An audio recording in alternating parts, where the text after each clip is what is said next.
Bonjour, merci de nous accueillir chez vous. Au sommaire de notre édition du 6 mars, la fête des grands-mères, une nouvelle distribution de masques, la rencontre avec Alison Wyss, la nouvelle manager de Centre-Ville Ducato, les tissus Kuba au musée Matisse, ce sera dans notre rubrique Une semaine, un objet, une balade dans la braderie du 11 juin 1939 à travers les archives du club Maurice Florent. Et en toute fin de journal, nous diffuserons une vidéo de promotion en faveur du dépistage du cancer colorectal. Avant de passer à la fête des grands-mères, faisons un point sur les feux d'une vingtaine de poubelles survenus dans la cité de Matisse, l'actualité dont tout le monde parle. Les incendiaires ont été interpellés par les forces de l'ordre, grâce notamment aux caméras de vidéosurveillance de la police municipale. L'enquête suit son cours. Ouf, notre région n'est pas confinée ce week-end, les grands-mères vont pouvoir être fêtées.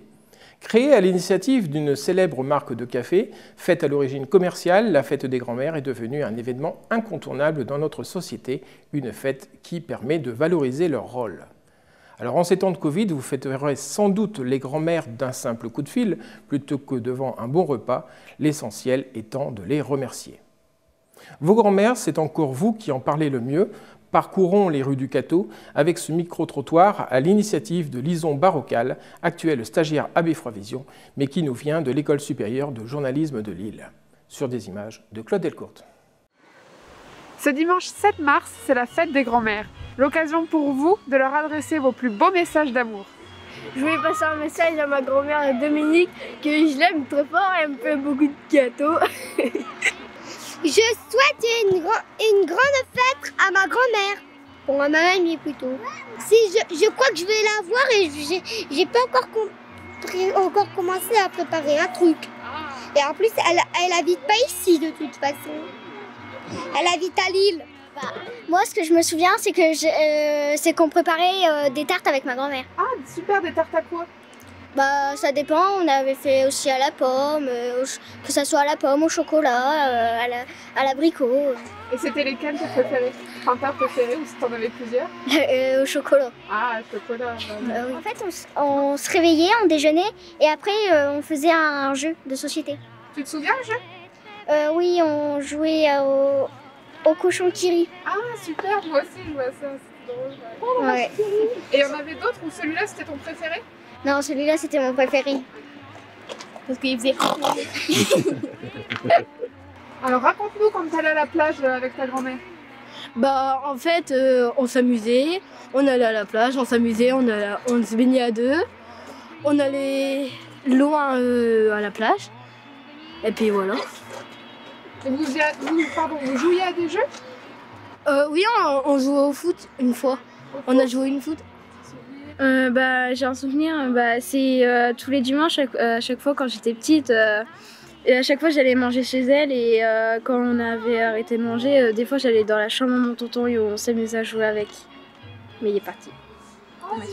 Et tu mangeais quoi souvent chez ta mamie? Soit du barbecue ou du couscous. Je lui dis que je l'aime de tout mon cœur, que j'espère qu'elle va vivre éternellement.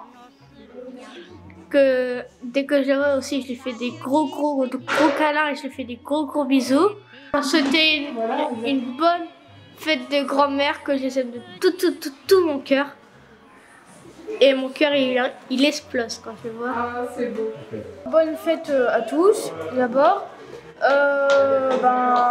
Prenez bien soin de vous. Et est-ce que toi tu as prévu quelque chose pour tes grands-mères, pour la fête des grands-mères? Oui. T'as prévu quoi? Faire un peu de cuisine pour lui faire plaisir. Tu vas cuisiner quoi? Des crêpes. Des crêpes? C'est bien ça se partage et tout. Et t'aimes bien cuisiner avec tes grands-mères? Oui, beaucoup. C'est quand en fait on faisait des crêpes et elle avait retourné une et ça avait atterri sur sa tête. À la poêle? Oui. Ouais. Elle les faisait sauter? Oui.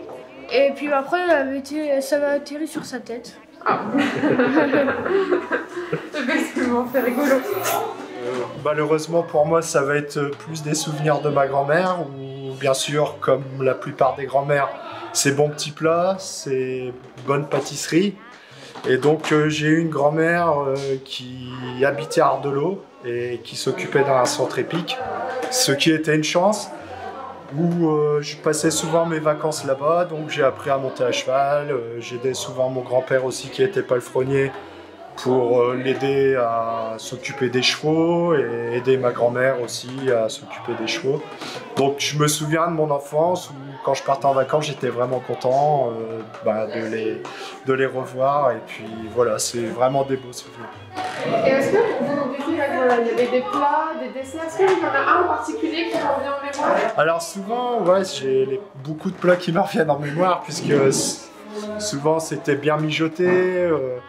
Et donc elle avait encore le feu à charbon, je ne sais pas s'il y en a qui s'en souviennent, où elle faisait encore mijoter ses plats sur ce feu à charbon, ce qui donne directement un autre goût. Donc beaucoup, j'adorais, c'était son bœuf bourguignon, ou son pot-au-feu aussi qui était super bon. Enfin voilà, il y a des goûts que j'avais quand elle était à son vivant, que maintenant j'arrive plus, même moi maintenant qui aime faire la cuisine, j'arrive jamais à avoir le même goût que les petits plats de ma grand-mère qui mijotaient.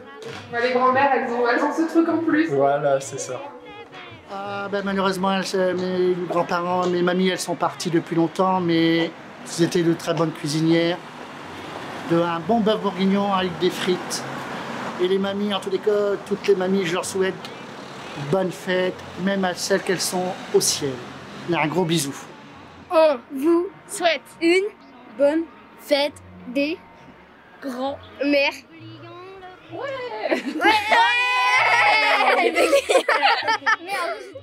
Que de beaux témoignages donc pour témoigner de l'amour que vous portez à vos grands-mères. Nous vous remercions pour tous ces souvenirs que vous nous avez partagés et pour tous ces mots d'amour.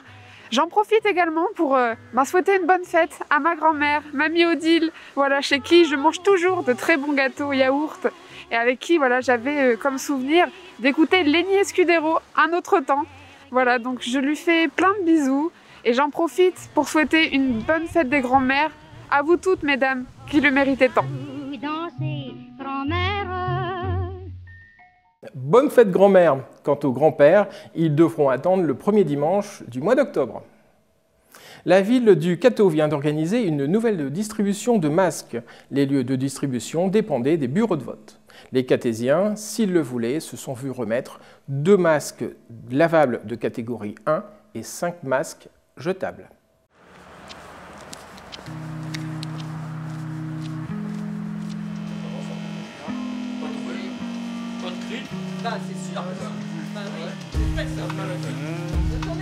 Bonjour les Catésiens. Bonjour.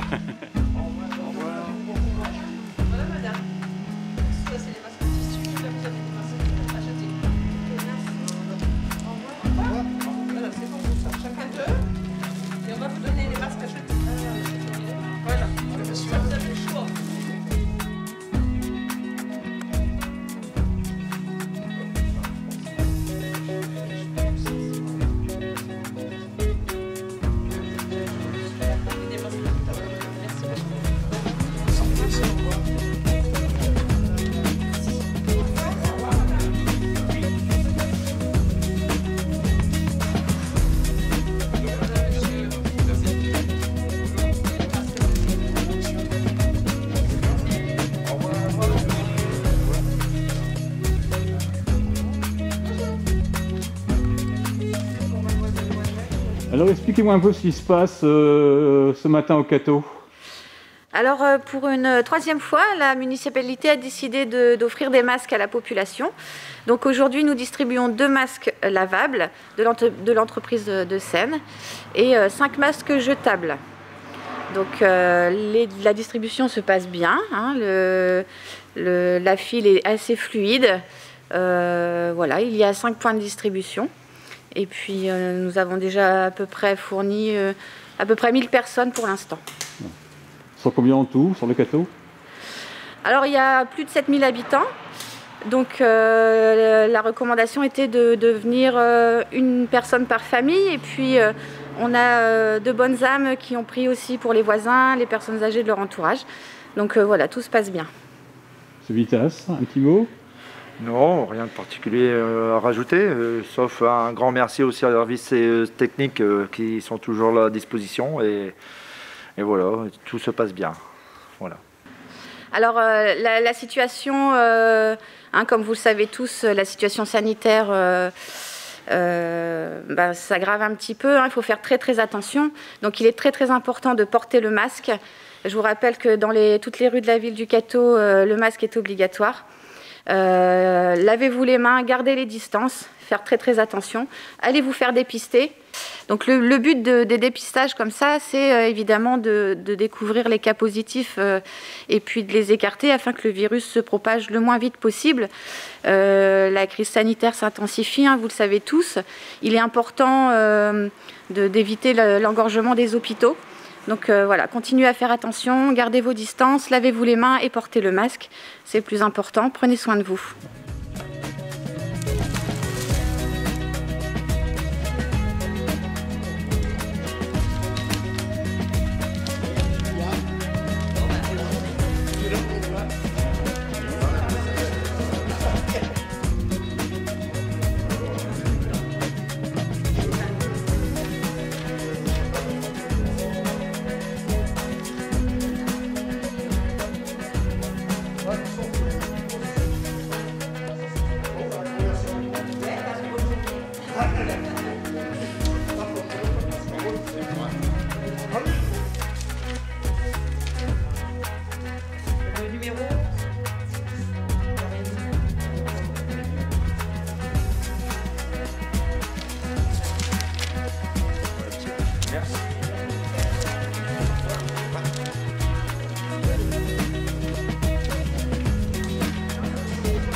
Paleo Adventure by Osmose, in English dans le texte. Mais si vous êtes encore plus branché, vous ne dites pas Osmose, mais Osmo. Tout apprenti Indiana Jones vous le diront. La Paléo Aventure, qu'est-ce que c'est? Eh bien, c'est un jeu de piste au cœur de la forêt du Bois-l'Évêque, où, après avoir trouvé différents objets et indices, après avoir réalisé différentes actions, vous pourrez accéder au Graal, à savoir décrocher le collier de la Paléo Adventure. Tan tan tan tan tan tan. Donc nous voilà au point de départ. Donc je suppose que vous allez faire le rouge, les sportifs. Oui. Donc le rouge, hop. Donc tu as tous les, comme vous expliquait Rémi, tous les objectifs communs qui sont communs à tous les parcours. Par contre, toi, comme tu fais le rouge, va venir s'insérer ceux-là. Alors tu verras, ceux-là sont normalement à peu près dans l'ordre où tu vas marcher à retrouver. Et tu verras par exemple le 1, tu vois, tenez 30 secondes d'équilibre sur l'arbre couché situé sur la carte. Donc tu regardes où il se trouve, bon là je vais te dire, il est ici. Okay. Donc tu vois, il va peut-être venir se mettre entre le 2 et le 3 ou le 3 et le 4. Bonne balade, bonne paléo. Ouais, merci. On espère vous revoir d'ici à peu près 2 heures. Ouais, ça va. Ouais, au pire on se retrouve à la maison. À tout à l'heure. Alors pourquoi sommes-nous dans ce bois, ou cette forêt, pardon? Alors tout simplement pour réaliser la Paléo Adventure, une course de 2, 4 ou 5,5 km.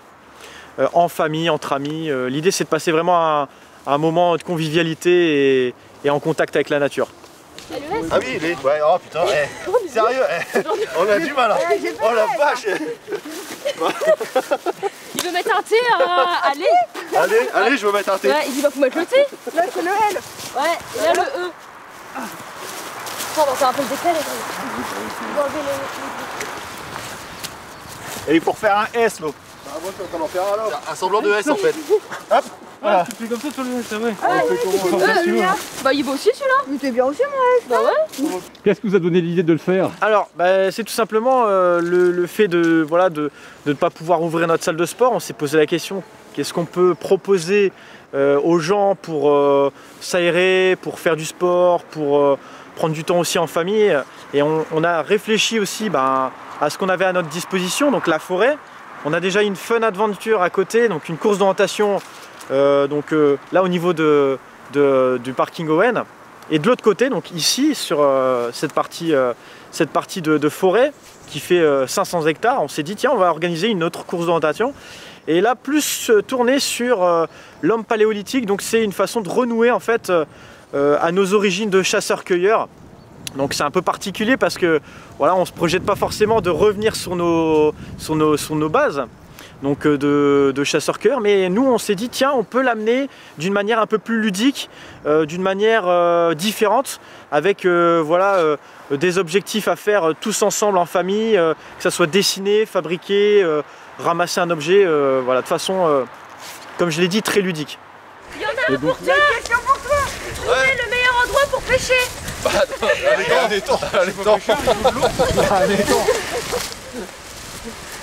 Et donc là, c'est un succès là. Visiblement, Marc. Ouais, alors là, ouais, c'est un énorme succès. Alors nous, on était sûr un peu que ça allait plaire. Par contre, on savait pas comment ça allait donner avec le couvre-feu, etc. Et vraiment, on est hyper surpris parce que je vous conseille vivement de suivre notre page Facebook Warrior Adventure Le Cateau by Osmose, parce que dès que je poste une publication pour une nouvelle date, généralement dans les 2 heures qui suivent, je suis complet. Là, on a 2 nouvelles dates qui sont le 6 et le 7, on est complet, on est déjà complet overbooké. Normalement, il devrait y en avoir une le week-end suivant, elle devrait sortir cette semaine, donc soyez attentifs, regardez bien le site et elle devrait sortir normalement pour le week-end du mi-mars. C'est vraiment une grande réussite et ça vient de très loin. Là aujourd'hui on a des gens de Leward, de Douai, pour les prochaines le 6 et le 7 j'ai des gens de Lille, de Beuvrages, ça vient quand même d'assez loin. Donc n'hésitez pas, regardez notre site, suivez-nous et on ouvre également pour info à partir des débuts des vacances scolaires le parcours d'obstacles extérieurs et on vous attend nombreux également au parcours d'obstacles extérieurs et ici pour la Paléo Adventure. Alors quelles sont les premières réactions des participants? C'est plutôt une réaction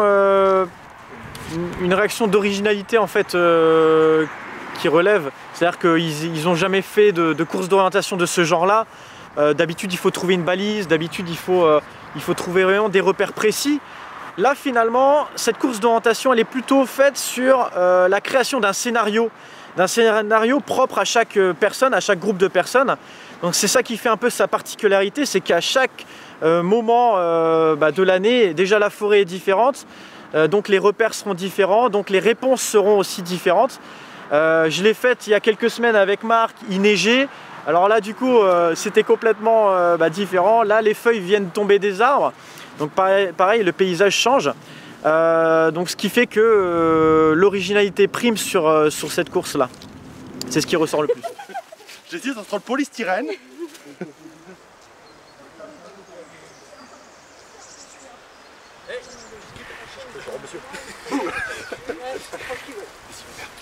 Oh merde. Ça marche pas. Ouais, je me cache.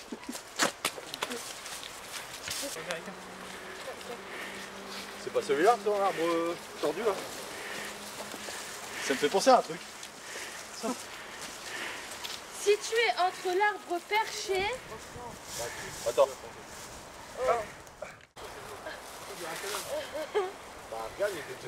Il y a le gamin dedans. On se monte de brut, surtout avec nous là.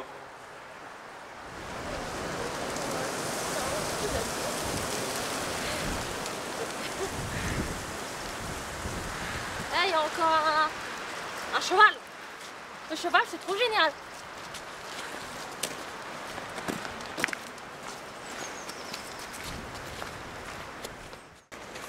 C'est moi. Bon. Et c'est marqué si tu es le, expliquez-le. Tu peux expliquer un banc? En fait, c'est vrai, il y a peut-être...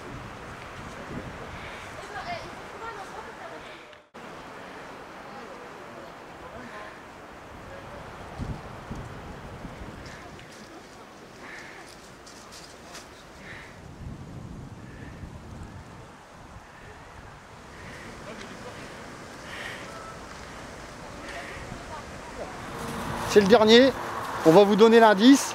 Et là, il y a 1 minute top chrono pour trouver le collier. Ah ok, ouais, allez, on fait quelques burpees. On fait quelques burpees avant d'attaquer. Donc là, on va vous donner la première consigne. Ça va être de trouver un endroit qui est tout proche d'ici. De trouver un arbre qui est tout proche d'ici, vous allez le trouver facilement. Et à partir de cet arbre-là, il faudra faire entre 40 et 50 pas au sud-sud-est. Ok? Sud-sud-est. Ah, ça c'était une blague. Après, tu peux faire 40 pompes hein, si tu veux. Si, non, mais non, c'était une blague pour les autres, mais pas pour toi. Et ça contre qui, hein? Allez, Juju, cours! Cours, Torek! Ouais, sud-sud-est, faut faire 40 pas. 40 ou 50 pas au sud-est. Ça peut faire une bêtise, Vas-y, Juju, c'est parti! C'est parti, 1 minute top chrono.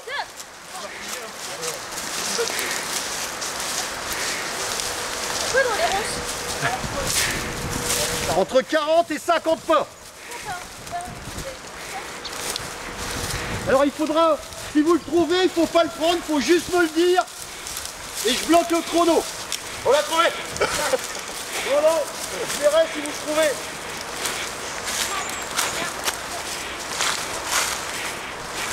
Vous êtes trop à l'est, trop à l'est.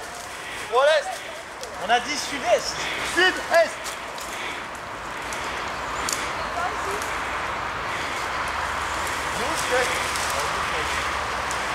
Bonjour tout le monde. Bonjour Michel. Alors d'où venez-vous d'abord?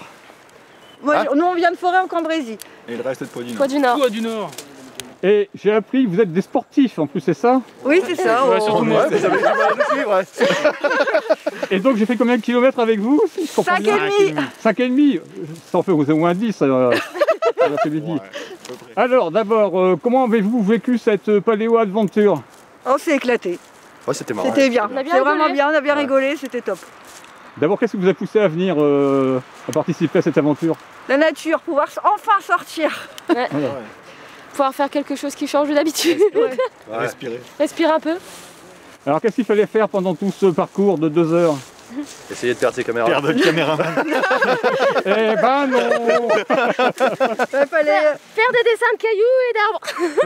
Voilà. Alors, donc, retrouver divers éléments. Ouais, répondre à des questions, trouver des éléments, faire des dessins, fabriquer une lance et une cible. Et fabriquer un collier. Et fabriquer un collier aussi, et un nom d'équipe. voilà. Et donc quel était le nom d'équipe? Les panettes. Les panettes. Il y a un jeu de mots alors. Ouais. Plus ou moins. Voilà. Voilà. Il y a un jeu de mots, effectivement.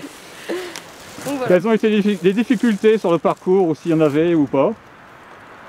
Pas de difficulté particulière. Faire Juste Dirty Dancing sur un arbre. Ouais. Ça c'était compliqué. Il y avait des problèmes de forme d'arbre, c'est ça je crois. Ah oui, on a eu du mal à retrouver une forme d'arbre, mais bon, Ouais. finalement c'est bien débrouillé. C'est ça. On n'a pas trouvé le bon arbre. Eh, t'as vu le melon? On s'est bien débrouillé. C'est bien débrouillé. Un melon.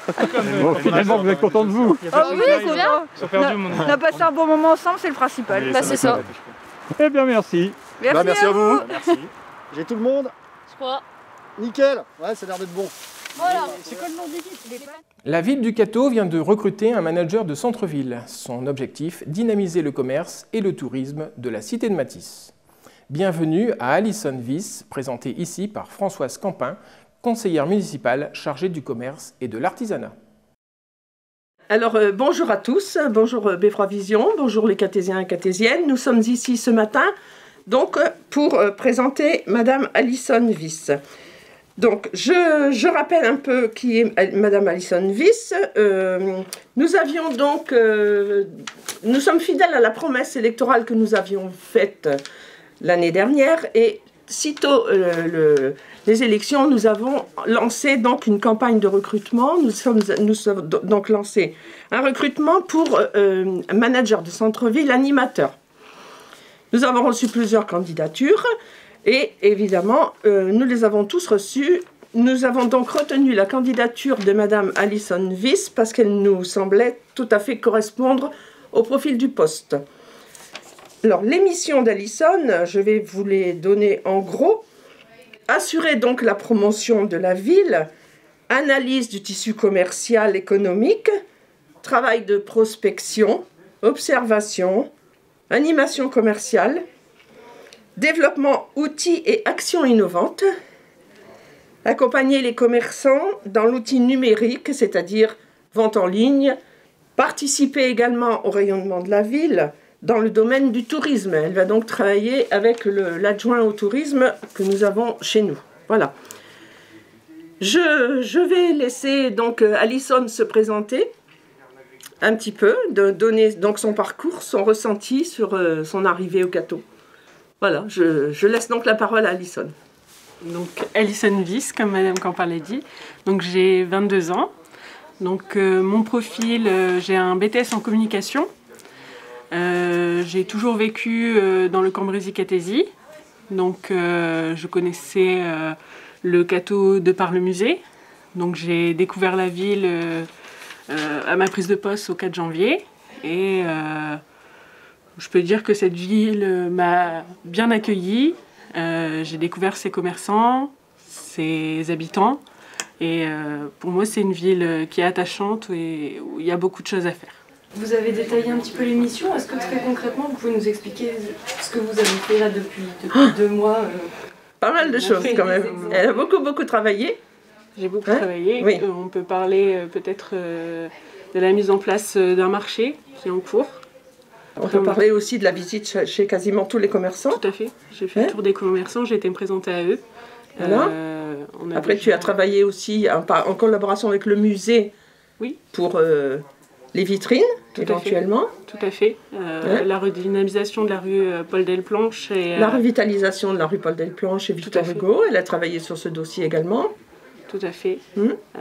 Après, il y a un projet de point photo qui sera mis en place sur un des commerces rachetés par la ville. Donc ça, je vous en dis pas plus parce que c'est en cours. Vous aurez vous aurez un petit reportage à faire dessus. Voilà. Bon, je pense que c'est vrai que Alison, depuis qu'elle est arrivée, évidemment avec la crise sanitaire, on a quand même eu beaucoup de difficultés à faire vraiment tout ce qu'on avait envie de faire, à organiser des choses. On a toujours en tête qu'on ne sait pas si on pourra, si on ne pourra pas. Il y a énormément de restrictions, il y a énormément d'incertitudes. Donc on travaille quand même, mais on travaille sachant très bien que voilà, c'est où ça passe pas. Mais bon, ceci dit, on est quand même obligé de préparer des choses, des dossiers, etc. Vous pouvez nous en dire un peu plus sur le marché? C'est un marché hebdomadaire que vous souhaitez mettre en place? Non, on souhaite mettre en place un marché mensuel de producteurs locaux et bio. On souhaite mettre en place un marché mensuel. On a déjà eu des contacts, mais c'est pareil, voilà, c'est très compliqué parce que nous ne pouvons pas établir d'horaire. Nous ne pouvons pas assurer aux producteurs la certitude de pouvoir faire ce marché. Donc on travaille vraiment dans le flou, quoi. On est vraiment un petit peu dans l'incertitude. Mais on s'y tient, on travaille. Et on a aussi éventuellement un projet d'un marché semi-nocturne. Ça c'est pareil, un marché semi-nocturne qui sera donc forcément en fonction des événements qui suivront. Voilà. Vous avez parlé d'une collaboration avec le musée. L'idée c'est de dynamiser des vitrines de commerçants, c'est ça? Tout à fait. Donc c'est en inspiration Matisse ou Herbin. Ça sera fait sur des locaux qui sont vacants depuis un moment et ça sera fait en partenariat avec Monsieur Davoine, donc lui qui travaille sur le travail le rayonnement de la ville. Tout à fait. Et vous êtes en mission pendant combien de temps du coup? Alors pour le moment, je suis en mission pendant 1 an. Okay. Il peut être renouvelable? Tout à fait. Si je ne me trompe pas, c'est un poste qui est aussi financé en partie par la région dans le cadre de l'Action Cœur de Ville? Oui, tout à fait. Oui. Petite ville de demain. C'est une aide, entre autres. c'est pas la totalité le financement. Et les commerçants, pour l'instant, même si ça fait que très peu de temps, pour l'instant, qu'est-ce qu'ils en pensent de cette création de poste?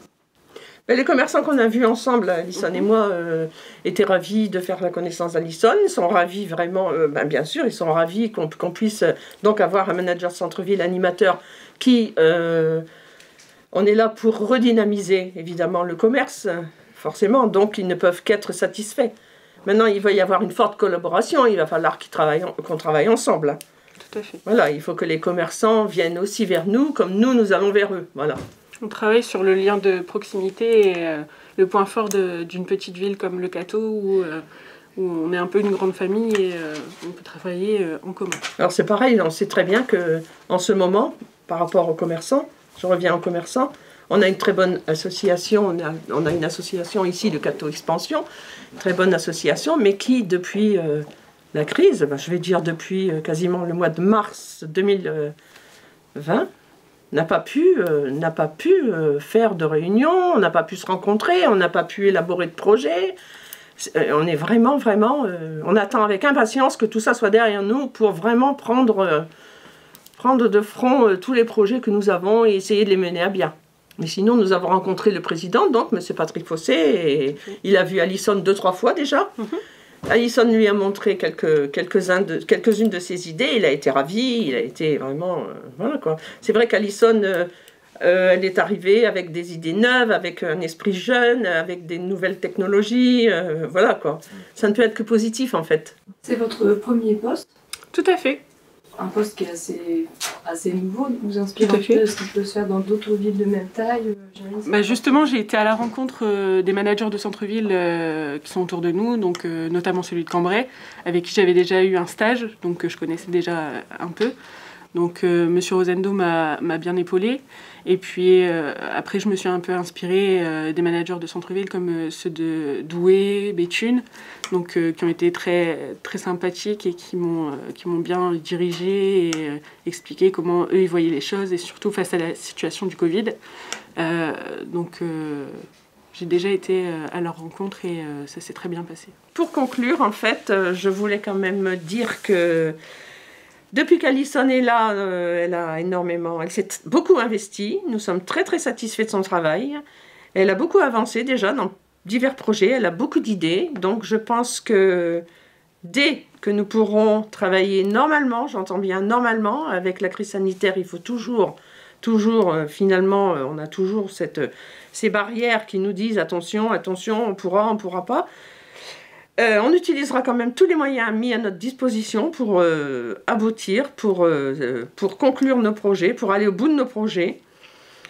Par contre, en ce qui concerne, je voulais quand même ajouter un petit mot, en ce qui concerne le commerce du centre-ville, vos commerces de proximité. Nous ne pourrons pas, en fait, tout faire. Nous avons besoin de vous aussi, catésiens, catésiennes. Je le répète, je vous engage vivement d'aller dans vos commerces de proximité. Ils ont besoin de vous. Si on veut avoir une ville redynamisée, un commerce local, on a besoin que tout le monde se mobilise. Voilà, c'était le mot de la fin, ça me tenait à cœur de le dire. Et merci à tous et à très bientôt. Une semaine, un objet. Aujourd'hui, les morceaux du tissu Kuba du musée Matisse. Kuba s'écrivant K-U-B-A-S et non pas C-U-B-A, comme le pays de la langouste et des cigares cher à Fidel Castro. Les Kubas sont des tissus traditionnels africains. Pourquoi parler des Kubas au musée Matisse? C'est ce que vous allez découvrir dans un instant. Les morceaux de tissu Kuba. Les Kubas sont des tissus traditionnels fabriqués par les peuples du même nom implantés au cœur de la République démocratique du Congo. Ils sont obtenus à partir de jeunes feuilles de palmier qui, séchées, deviennent une fibre très fine, le raffia. De nombreux Kubas couvraient les murs de la chambre d'Henri Matisse dans sa villa Le Rêve Avance. Leur observation l'a amené vers l'accord entre le décoratif des motifs et la simplification jusqu'au signe, pour aboutir aux compositions faites de papier gouaché découpé. Par la répétition du motif modulé de légères variations, il donne à ses œuvres une impression d'immensité.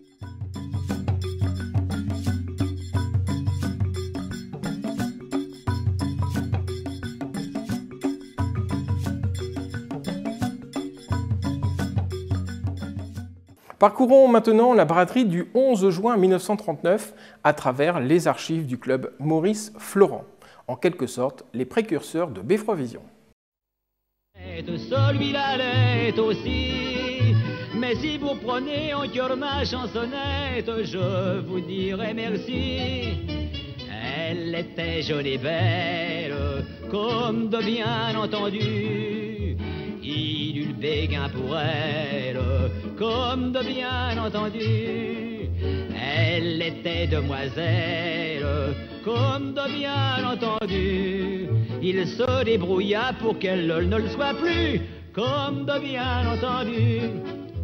Ils se mirent en ménage, comme de bien entendu. Elle avait du courage, comme de bien entendu. Il était au chômage, comme de bien entendu. Ça lui faisait déjà un gentil petit revenu, comme de bien entendu. Voulant faire une folie, comme de bien entendu. Il l'offrit à sa bille, comme de bien entendu. Un billet de la loterie, comme de bien entendu. Ça lui fit jamais que 100 balles de foutu, comme de bien entendu. Mais il se mit à boire, comme de bien entendu. Elle ne fit pas d'histoire, comme de bien entendu. Mais pour ne pas être poire, comme de bien entendu, elle se consola en le faisant cocu, comme de bien entendu. Il la trouva mauvaise, comme de bien entendu. Mais elle ramenait du pèse, comme de bien entendu. Au lieu de ramener sa fraise, comme de bien entendu, il se contenta de lui foutre son pied dans le dos, comme de bien entendu. Et depuis l'on raconte, comme de bien entendu, qu'il y trouve son compte, comme de bien entendu. Et quand chez lui on monte, comme de bien entendu, il s'en va faire un petit tour au PMU, comme de bien entendu. Dernier sujet de notre édition, découvrons à présent une vidéo d'information sur le dépistage du cancer colorectal. Pourquoi faire le test? Le cancer colorectal, pourquoi se faire dépister? Notre corps se compose de cellules. Au cours de leur vie, ces cellules peuvent être endommagées et former une tumeur. Dans le cas du cancer colorectal, cette tumeur appelée polype apparaît sur la paroi interne du côlon et du rectum. Ce polype grossit lentement et peut se transformer en cancer. Ce processus peut durer une dizaine d'années. Au cours de son développement, le polype peut saigner, un saignement qui continue au stade de cancer. Comment dépister le cancer colorectal?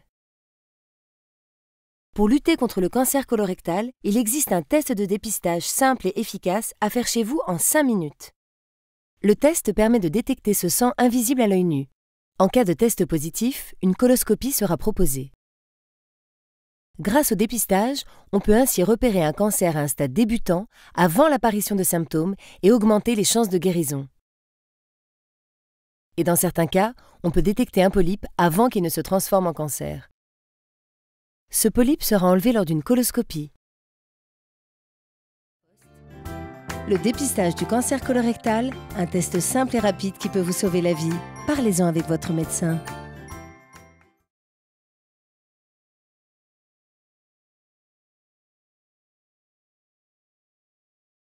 Merci de nous avoir suivis. Retrouvez-nous tout au long de cette semaine lors de nos multiples diffusions, mais également sur Dailymotion et YouTube. À très bientôt pour de nouvelles aventures.